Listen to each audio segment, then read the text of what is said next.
दो सगे भाई होते हैं जिसमें एक का नाम नवीन होता है और एक का नाम संजय होता है। संजय वैसे बीमार चलता है और वह वैसे विकलांग भी है और वह अपने भाई संजय से कहता है कि भैया आप मुझे दिखा लाओ। और वह संजय होता है वह ई रिक्शे का इंतज़ाम करता है। और यह रहने वाले हैं उत्तर प्रदेश के बदायूं जिले के इस्लामपुर का और इस्लामपुर क्षेत्र के बबनपुरी इलाके का रहने वाले होते हैं दोनों। और हम ये बात कर रहे हैं 20 जून 2024 की। और फिर नवीन है वह ई रिक्शे का इंतज़ाम करता है और ई रिक्शे का इंतज़ाम कर कर वह अपने भाई को बैठाकर हॉस्पिटल की तरफ लेकर जाता है। जैसे ही इस्लामपुर रोड पर एक गांव लगता, इस्लामपुर और बैजुई रोड के ऊपर एक गांव लगता है मऊ, और इसके बीच में यहाँ पर एक सुनसान जंगली इलाका आता है। और ये वहाँ पर पहुँचता है तो यह ड्राइवर से बोलता है कि भाई आप ज़रा ऑटो रिक्शों को धीरे धीरे चलाइए, आप बहुत बिगड़ेल तरीके से ऑटो चला रहे हो। अगर आप ऐसे ही चलाओगे तो मेरे भाई को चोट लग जाएगी और ये कहीं गिर जाएगा। और इसी बीच ई रिक्शे वाला था ना, वो बार बार ई रिक्शे को भगाने की कोशिश कर रहा था। और जैसे ही गांव मऊ आता है वहां पर जंगल का एरिया होता है, वहां पर आसपास कोई और वहां संसाधन भी कम होते हैं, संसाधनों की आई जाई। और तभी जो उसका भाई था वह ई रिक्शे से जमीन के ऊपर गिर जाता है और वह सड़क पर गिरने के बाद वो उसका भाई चोटिल हो जाता है। और नवीन को इस बात से लेकर ई रिक्शे वाले के ऊपर गुस्सा होता है और गुस्सा कर कर वह ई रिक्शे वाले के 2-3 थप्पड़ लगा देता है। और फिर यहाँ से जो वो ई रिक्शे वाला था वह मौका पाते ही यहाँ से भाग जाता है ताकि उसके ऊपर कहीं और आँच ना आ जाए, क्या पता इसका इलाज कराना पड़ जाए, हॉस्पिटल का खर्चा देना पड़े। और फिर नवीन को यहाँ दूर दूर तक कोई दिखाई नहीं दे रहा था तो आखिरकार नवीन क्या करे। नवीन अपने भाई जाने के बाद वह अपने भाई को सर पकड़ता है अपने भाई का, और सर पकड़ने के बाद अपने भाई को सर को ना सड़क के ऊपर 3-4 बार जोर जोर से देकर मारता है जब तक वह अधमरा हो जाता है। और फिर उसे ऐसा लगता है कि अब मेरे भाई की सांसें थमने लगी हैं, तो फिर वह वहां से जाकर जंगल की ओर छुप जाता है और किसी राहगीर की आने का इंतजार करता है। और फिर किसी राहगीरी ने उसको देखा, उसको देखने के बाद पुलिस को फोन करती है। फिर मौके पर पुलिस पहुंचती है और पुलिस उसे तुरंत हॉस्पिटल पहुंचाती है। और हॉस्पिटल में जब पहुंचता है तो डॉक्टर कहते हैं कि यह व्यक्ति तो मर चुका है। और फिर ये जो नवीन है यह पहले तो हॉस्पिटल जाता है अपने भाई के लिए, फिर यह थाने में FIR दर्ज करवाता है कि किसी अज्ञात वाहन ने टक्कर मार दी, इसीलिए मेरे भाई की मौत हो गई। और दरअसल भाई की मौत नहीं हुई थी, यहाँ भाई का कत्ल हुआ था और एक भाई का कत्ल दूसरे ही भाई ने ही किया था और वह भी सगा भाई था। लेकिन ई रिक्शे वाला तो ई रिक्शा ठीक से चला रहा था, जो उसका भाई नवीन था वह उस ई रिक्शे का संतुलन बिगाड़ने की कोशिश कर रहा था, इसे कि इसका संतुलन बिगड़े और मेरा भाई रोड पर गिर जाए, और रोड पर गिरे तो यह ई रिक्शे वाले का नाम लग जाए और इसके बाद वह हत्या कर दे इसकी। और हत्या सिर्फ वह 95 लाख रुपए के लिए करता है, जो कि उसकी भाई की मौत के बाद उससे 95 लाख रुपए मिलने वाले थे। और फिर पुलिस के पास ये सारा मामला पहुंचता है, पुलिस इस सारे मामले का खुलासा करता है।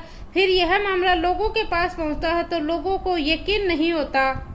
और आज की जो कहानी मैं आपको सुनाने जा रही हूँ इसमें 1 नहीं 2 नहीं बल्कि 3 कत्ल होते हैं। और 3 कत्ल के पीछे की वजह भी यही होती है, लगभग 3.5-4 करोड़ रुपए का लाभ लेने के लिए उन्होंने हत्या की थी। वाकई में किसी भी इंसान को तरस आ जाएगा यह सोचकर। आखिरकार जो किया था वह बहुत ही भयानक किया था। नमस्कार, राधे राधे, जय श्री कृष्णा। मैं पूजा आज जो आपको सच्ची घटना सुनाने जा रही हूँ यह सच्ची घटना है उत्तर प्रदेश के संबल की। दरअसल एक IPS ऑफिसर होती है जिसका नाम होता है अनुकृति शर्मा। 15 जनवरी 2025 की रात लगभग 10:30 बजे के आसपास वह गश्त पर निकलती है, गुन्नौर क्षेत्र में करती है गश्त। इसी बीच एक स्कॉर्पियो कार UP 32N 3002। ये काले रंग की स्कॉर्पियो होती है और वह बहुत तेजी के साथ जा रही थी और उस समय बहुत कोहरा था। उस समय पास का देख पाना भी बहुत मुश्किल था और तभी उसकी टीम में जो सदस्य थे वह कह रहे थे कि मैडम कुछ न कुछ मामला तो गड़बड़ है, इसीलिए हम इसे पकड़ने की कोशिश करते हैं। अगर ये पकड़ा जाएगा तो आखिरकार कुछ बात निकले सामने। आखिरकार वह पकड़े जाते हैं। रजपुरा थाना क्षेत्र में पकड़ा जाता है और पकड़े जाने के बाद उससे पूछताछ होती है। उसमें एक का नाम होता है ओमकारा मिश्रा, अमित जो कि बबराला का रहने वाला होता है, और ये अमित मिश्रा, ओमकार मिश्रा जो बनारस का रहने वाला होता है। ओमकारा मिश्रा के पास 19 एटीएम कार्ड निकलते हैं और उनकी गाड़ी की ड्राइवरिंग सीट के नीचे 11 लाख रुपए निकलते हैं और 40,000 रुपए उनके पास अलग से निकलते हैं और फिर उनके पास 11,40,000 रुपए तो कैश निकलते हैं और 19 एटीएम निकलते हैं। और यह अपने आप में कई सवाल खड़े कर रहे थे। इनके ऊपर फिर एक एफआईआर दर्ज करवाई जाती है और इसमें मुकदमा एफआईआर 13/2025 बीएनएस की धारा 109, 302, 18/4, 338, 336/3, 340/2, 111/2 भी मुकदमा दर्ज किया जाता है। फिर पुलिस इस मामले की जांच पड़ताल में जुट जाती है। आखिरकार पुलिस और वह गिरफ्तारी करना शुरू करते हैं। फिर गिरफ्तारी करते करते एक नाम सामने आता है, शाहरुख। शाहरुख जो होता है, शाहरुख रहने वाला होता है धनारी का। पुलिस इनके बारे में जानकारी की और फिर इनको जेल भेज देती है। पुलिस को पता चलता है कि यह लोगों का बीमा करवाते थे। ऐसे गरीब बुजुर्ग जो बीमार होते थे उनकी पॉलिसी करवाते थे और उनकी पॉलिसी से मिलने वाला लाभ का यह फायदा उठाया करते थे। इस तरह की यह जानकारी चल रही थी और फिर जो यह नाम आता है शाहरुख खान, और शाहरुख की लगातार गिरफ्तारी की कोशिश की जा रही थी। फरवरी 2025 में शाहरुख भी गिरफ्तार कर लिया जाता है, जो कि जिला संभल का एक धनारी थाना लगता है। उसी इलाके का यह रहने वाला होता है। जब पुलिस ने इसके पास से जो मोबाइल बरामद किया, उस मोबाइल में बरामद करने के बाद पुलिस ने इसके मोबाइल को बारीकी से खंगाला और जब पुलिस ने इसके मोबाइल को बारीकी से खंगालना शुरू किया तो इसी के गांव के एक कमल नाम के व्यक्ति से इसकी चैट हो रही थी। तो उस कमल ने कहा कि अमन की पॉलिसी का लाभ कब तक मिलेगा। तभी पुलिस के लिए शक की गुंजाइश बन जाती है यहाँ से, और यहाँ से एक नई कहानी शुरू हो जाती है। पुलिस ने यह जानने की कोशिश की कि आखिरकार ये जो कमल है यह किस पॉलिसी की बात कर रहा है। अमन जिसके बाप का नाम रामचरण और मकान नंबर 20 भाटी बुद्धू बाटी खुर्द बेरी दक्षिण का रहने वाला होता है। उम्र लगभग इसकी 24 साल के आसपास होती है। जब इसके बारे में पता किया जाता है तो पता चलता है कि जिला अमरोहा की यह बात है। 15 नवंबर 2023 ये इसके घर पर आया था। कमल का एक भाई वेद प्रकाश होता है और वेद प्रकाश इसके घर आया था। घर आने के बाद वह पैसे की डिमांड कर रहा था, लेकिन वह पैसे की डिमांड अमन की पूरी नहीं कर पाया। और फिर अगले ही दिन पता चलता है कि उसको किसी अज्ञात वाहन ने टक्कर मारी और टक्कर मारने के बाद उसकी मौत हो जाती है। जो कमल का ये सगा भाई है जिसका नाम वेद प्रकाश है। फिर वेद प्रकाश ने रहरा थाना क्षेत्र में एक एफआईआर दर्ज करवाई।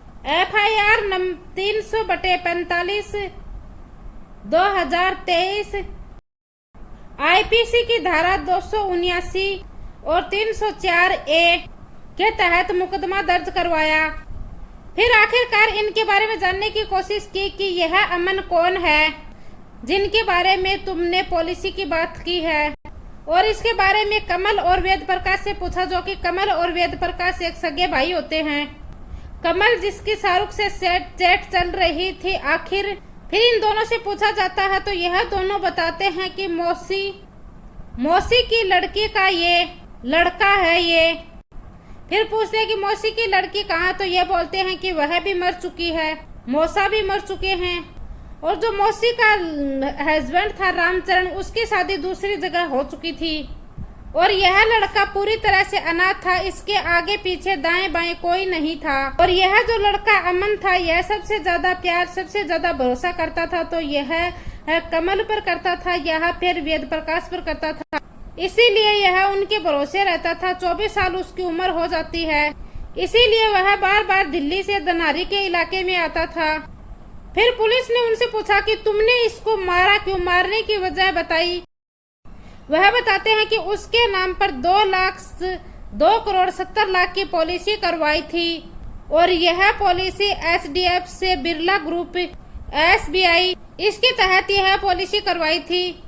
और 2,70,00,000 रुपए का लाभ लेने के लिए फिर इनसे पूछा जाता है कि तुमने इसका कत्ल किया था, मर्डर किया था, कत्ल कैसे किया। तो वह बताते हैं कि हम धनारी से गुआर लेकर गए, रहरा की तरफ लेकर आ रहे थे। तो रहरा की तरफ जो गांव लगता है रहरई, और रहरई के आसपास का जो इलाका है वह जंगली इलाका है, वहां पर कोई बस्ती नहीं होती है। 15 नवंबर 2023 की यह बात है। आसपास कोई होता नहीं है और उन्होंने एक भारी सा हथौड़ा ले रखा था और उस हथौड़े को लेकर वह बहुत तेजी के साथ उसके सर पर मारते हैं और फिर 3 या 4 उसके सर में मारते हैं। सर में मारने के बाद वह जमीन पर गिर जाता है और वह लाश को ऐसे ही छोड़कर चले जाते हैं। फिर राहगीरों की नजर पड़ती है और उसे उपचार के लिए हॉस्पिटल लेकर जाते हैं, लेकिन वह मर चुका था। फिर पुलिस ने जांच पड़ताल करना शुरू की तो सुनील नाम का एक व्यक्ति होता है जो कि पॉलिसी करने में एक्सपर्ट होता है। पॉलिसी कैसे करवानी चाहिए, कितनी करवानी चाहिए, किसे लाभ मिल सकता है, किसे लाभ नहीं मिल सकता। और साथ ही एक ओम प्रकाश होता है और एक शंकर होता है। इन दोनों लोगों ने बताया कि हत्या को कैसे हादसे में बदलना है, जिसमें ऐसा लगे कि यह एक हादसा था, यह एक एक्सीडेंट था, ताकि ही तभी आपको पॉलिसी का लाभ मिल सकता है। इसी में एक निर्देश होता है और एक उदयभान होता है। और यह निर्देश और उदयभान है, यह इन दोनों भाइयों का आखिर तक साथ दिया है, जिसने एक कमल और वेद प्रकाश का हत्या करवाने में और लाभ लेने में। और यह लगभग 20 लाख रुपए की पॉलिसी का तो लाभ ले चुके थे और बाकी का मामला क्यों में चल रहा था, उसका लाभ लेने वाले थे। और फिर अचानक ही यह आईपीएस अनुकृति के सामने से एक स्कॉर्पियो कार बहुत तेजी से जा रही थी। उसमें से 2 लोगों के पास 19 एटीएम कार्ड और एक 11,40,000 रुपए नगद निकलते हैं। और फिर पुलिस को लगता है कि यह ऐसे सीधे सज्जन तो निकल है नहीं जिनके पास इतना सारा पैसे हो। और फिर पुलिस इनसे जांच पड़ताल करती है और जानकारी जुटाने की कोशिश कर रहे थे। तो उनने कहा कि तुमने इससे पहले भी कोई कांड कर रखा है क्या। तो फिर वह बताते हैं कि एक सलीम नाम के लड़के का भी इन्होंने ऐसा ही हाल किया था, उसका भी मर्डर किया था, उसके भी सर में बहुत तेजी के साथ हथौड़ा मारा था। और फिर 2-3 हथौड़े मारने के बाद यह जंगल में जाकर छिप जाते हैं। फिर स्थानीय कोई राहगीरी व्यक्ति 108 एम्बुलेंस को फोन करता है और उसे हॉस्पिटल में एडमिट करवाता है। तो वहां पता चलता है कि यह व्यक्ति मर चुका है। और फिर सलीम की गंभीर हालत थी तो उसको सीएचसी में भर्ती करवाया जाता है। यह तारीख थी 29 नवंबर 2023। सीएचसी रहरा में भर्ती करवाया जाता है। फिर यहाँ डॉक्टर कहते हैं कि इसकी हालत बहुत गंभीर है, इसको हायर मेडिकल सेंटर भर्ती करवाइए, जहां तक इसको जिला अस्पताल अमरोहा में भर्ती करवाया जाता है। और उससे ही अगली तारीख यह है 30 जुलाई 2023 को उसकी मौत हो जाती है। फिर इसके बारे में पता करने की कोशिश करते हैं कि इसकी एफआईआर किसने करवाई, किसने नहीं करवाई। फिर पता चलता है कि बाबू पुत्र दुलारे, ये उदयपुर अजमल, थाना धनारी, जिला संबल, एक व्यक्ति होता है जो कि रंगशाला चलाया करता था। उसने जाकर रहरा थाने में एक एफआईआर दर्ज करवाई। वह कहता है कि मेरा बेटा सलीम मेरठ गया हुआ है किसी काम से और रास्ते में कोई अज्ञात वाहन ने टक्कर मार दी और उसका एक्सीडेंट हो गया। और फिर उसको उपचार के लिए सीएचसी रहरा लेकर जाते हैं और फिर वहां से उसे जिला अस्पताल में लेकर जाते हैं और वहां उसकी मौत हो जाती है। और मेरे बेटे की एफआईआर दर्ज कर ली जाए। पुलिस ने आईपीएस की धारा 304A, 338, 279, मुकदमा अपराध संख्या 204, 2006 के 22 बटे के तहत एफआईआर दर्ज कर ली थी। और पुलिस ने इस मामले में उतनी खूबसूरती और उतनी ईमानदारी के साथ जांच पड़ताल नहीं की थी जितनी की IPS ऑफिसर अनुकृति शर्मा ने की। इसमें पता चलता है कि इसने 78 लाख रुपए की पॉलिसी लाभ ले चुके थे और इसी पॉलिसी के लिए इन्होंने इसका कत्ल किया था। और इसमें अभी तक यही नहीं पता चल रहा था कि सलीम आखिरकार किसका बेटा था और किसका बेटा नहीं था, जबकि FIR में इसने यह करवाई कि इसके बाप ने FIR करवाई थी। हालांकि FIR बाबू पुत्र दुलारे ने जरूर करवाई थी, लेकिन वो उसका बेटा नहीं था, यह ऐसी जानकारी आती है। फिर ये बाबू के पीछे जाते हैं कि बाबू कहाँ मिलेगा, कहाँ का है। फिर पता चलता है कि बाबू की भी मौत हो चुकी है। गांव के आसपास के लोग तो कह रहे थे कि इसकी नेचुरल मौत हुई है। पुलिस की जानकारी के लिए पता चलता है कि 78 लाख की पॉलिसी का लाभ लेने के लिए उसके पास जा रहे थे और जो हिस्सेदार होते हैं वह पैसे लेने के पास उसके पास जाते हैं, तो उन्होंने उसको पैसे नहीं दिए थे, इसी वजह से इसकी हत्या कर दी गई थी। और अभी पुलिस के लिए यह जांच का विषय था कि बाबू की हत्या हुई थी या मौत नेचुरल हुई थी। पुलिस इस मामले में जांच में जुटी है और फिर पुलिस इनसे और पूछती है। फिर पता चलता सुनील, ओम प्रकाश, उदय भान, साथ ही कमल और वेद प्रकाश, और इन्हीं में से होता है एक ओम प्रकाश। ओम प्रकाश के बारे में पता चलता उसने अपने जीजा रमेश की 4 पॉलिसी करवाई हुई है, वो भी बड़ी पॉलिसी कराई है ताकि उससे बड़ा लाभ मिल सके। और यह रमेश की हत्या की भी पूरी प्लानिंग कर चुके थे और जल्दी ही उसकी हत्या करने वाले थे और उससे पहले ही यह पकड़े जाते हैं। ऐसा ही एक मामला यह भी चंदोसी कोतवाली क्षेत्र का गिसोली गांव लगता है, बिसुलरी थाना लगता है, उसका गांव लगता है ढीलरी। वहां का रहने वाला होता है दरियार चाटन।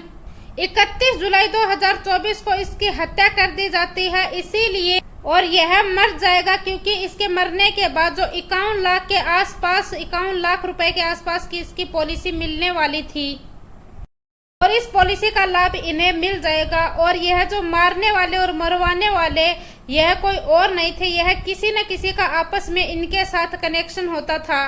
कहीं तो यह इनका रिश्तेदारी कनेक्शन था, कहीं दोस्ती का रिलेशन था। और फिर इनके बारे में पता किया जाता है तो यह बताए जाते हैं कि यह ऐसे युवाओं की तलाश करता था जिनका प्रीमियम तो जाए कम और अगर उनके साथ कोई हादसा हो जाता है तो उनसे बहुत मोटा लाभ मिले। और फिर ऐसे करते करते पुलिस में जांच के सामने आता है यह लगभग 200 करोड़ रुपए पॉलिसियां रिलीज हुई हैं और उनके पैसे जा चुके हैं। और पुलिस अब इन पॉलिसियों के बारे में बड़ी जानकारी की बात कर रहे हैं, बारीकी से जांच कर रहे हैं, कहीं इन्होंने किसी और की बड़ी हत्या की साजिश तो नहीं कर रखी है। इसी तरह एक ने अपने विकलांग भाई को मार दिया, एक ने अपने मौसी की लड़की के बेटे को मार दिया, एक ने अपने बेटे का नाम बताया, उसने अपने बेटे को मार दिया, यानी कि वह उसका बेटा था ही नहीं। दोस्तों, इस पूरी घटनाक्रम को सुनाने का उद्देश्य किसी को दिल को ठेस पहुंचाना नहीं है, किसी को परेशान करना नहीं है, बल्कि आपको जागरूक करना है, आपको सचेत करना है। जय हिंद, जय भारत।